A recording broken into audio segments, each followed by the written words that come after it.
Welcome along to the Premier League podcast, Week 11 review. Myself, James Mason, and next to me, Tom McGarry, that are looking through the biggest stories over the weekend in England's top flight. And where else to start, really, bar the top of the table, as Liverpool and Manchester City both left it late to pick up 2-1 victories respectively. Now, Liverpool were 1-0 down against Aston Villa going into the final minutes of their game. They managed to win 2-1. It was courtesy of a 94th minute header from Sadio Mane. As for Manchester City, Kyle Walker scored their winning goal in a 2-1 success at home against Southampton. Now, at one stage, it looked like both of these teams were going to lose. Then at one stage, it looked like City were going to cut the gap to Liverpool to 3 points at the top of the table. As it is still 6 points the gap between these two teams then, but it was a very entertaining match for both of these teams. Yeah, it really was, and as you say, they both potentially could have lost the game. Late in the day, they were both trailing by 1-0. Liverpool's victory particularly dramatic, both their goals coming inside the final few minutes of the game, and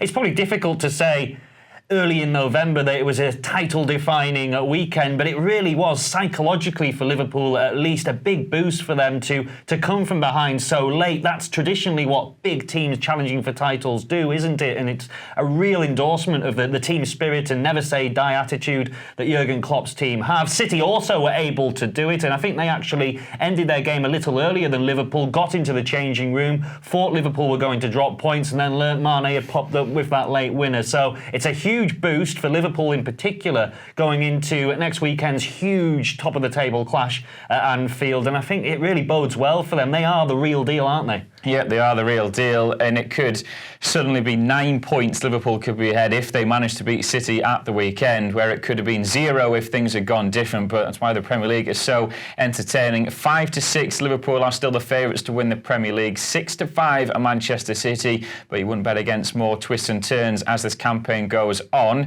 Let's move away to another big story then. It happened at the Vitality Stadium as Bournemouth picked up a 1-0 victory at home against Manchester United. Now, the Red Devils, everyone was saying how they were starting to hit their stride after a few victories in a row, but they're being brought crashing back down to earth with a very, well, it's a dismal defeat, really. Yeah, it is. It feels like a case of 1 step forward, 2 steps back for Ole Gunnar Solskjaer and United. They were really poor in this game. Bournemouth full value for their victory. And what the defeat does is it leaves Manchester United 10th in the table, a full 10 points off the top 4 positions after Chelsea and Leicester both won their respective games. They're 5-1 now to finish in the top 4. And to be honest, that doesn't really represent that good a value, I don't think. I cannot see them challenging for the top 4 positions. They'll be lucky if they get the top 6 at this rate. And the age-old questions we've had all season about the lack of goal scorers in this United team and the defensive frailties they still seem to have as well, they've reared their ugly head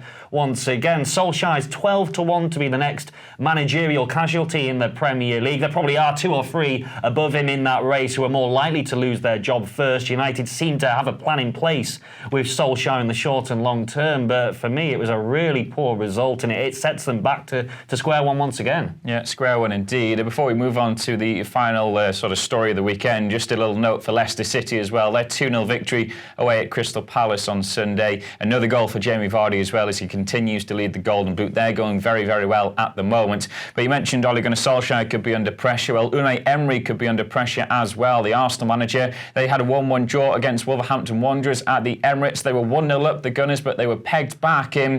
There's a lot of sort of talk about whether Arsenal have declined under Emery since he took over from Arsene Wenger. Well, I think one thing we could say is they haven't really improved since Emery came in about 18 months ago. Now, they still have good attacking options, but the frailties at the back are always there, and he hasn't seemed to improve or even really attempt to change that. They have a habit now, an unwanted habit of taking the lead in games and throwing away that advantage. I don't think in isolation, a 1-1 home draw with Wolves, an improving Wolves side, is a catastrophe of a result, and they are still 5th in the standings, but 3 Premier League games without a win now. They're limping through the matches they do manage to get results in the Europa League in particular. So it's a really testing period for Emery, and if you throw in the the things that are happening with Granit Xhaka as well, the uncertainty regarding the captaincy, it feels like a really sticky period. And if they were to go another 1 or 2 games without picking up a victory, then the writing could be on the wall. He's one of the 3 managers who's higher up the betting in the next managerial casualty odds above Solskjaer. Emery's 3rd favourite to lose his job next. Only Ralph Hasenhüttl and Marco Silva are more likely to be fired over the coming weeks. But I do think there is pressure growing on Emery. Yeah, well, what is evident is it looks like there is sort of a top 4 now being split away from the rest of the pack, and at the bottom of the table as well. Poor for Watford because they lost again, a 2-1 defeat to Chelsea at Vicarage Road. It means that the Hornets are yet to pick up a win in this Premier League season, and it could be a long old road for them. Well, they are our thoughts then on the weekend action. Let us know yours via our social media channels, and also don't forget to hit that subscribe button on YouTube.